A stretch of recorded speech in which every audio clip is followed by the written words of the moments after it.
جانان جانان افغانستان د افغانستان اسلامي امارت د هیواد ستراتیژیک موقعیت د په کتو هڅه کوي چې له انرژي څخه غني مرکزي اسیا له ستونزو سره مخ سویلي اسیا سره ونښلوي.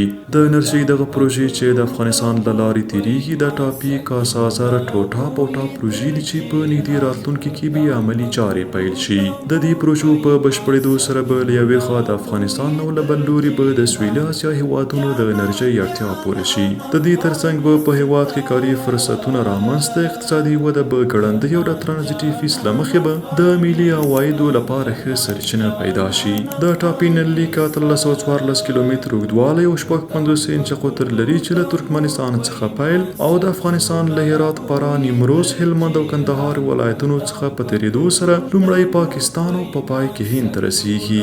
د دغه نل لیک مجموعي ظرفیت په یو کال کې 33 میلیارډ متر مکعب ګاز دی.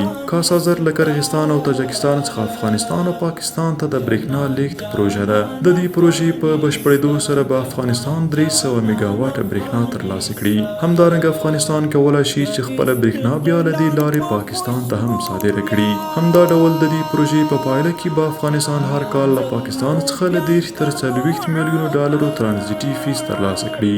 ټوټا پروژه به ترکمنستان، ازبکستان، تاجکستان، افغانستان او پاکستان د برېښنا په یوه حلقه کې سره ونښلوي او له امله به یې دا زمینه برابره شي چې افغانستان د برېښنا متحده شبکه ولري او د سینکرونایزیشن ستونزه به هم حل شي. دا پروژه له ترکمنستان څخه افغانستان او پاکستان ته د برېښنا د لیږد یوه له مهمو پروژو څخه ده چې هر کال به د دې برېښنا د ترانزیت له پلوه افغانستان 110 میلیون ډالر ترلاسه کوي او همداراز په هرات، فراه او کندهار کې به هم د برېښنا 3 سب سټیشنونه جوړ شي.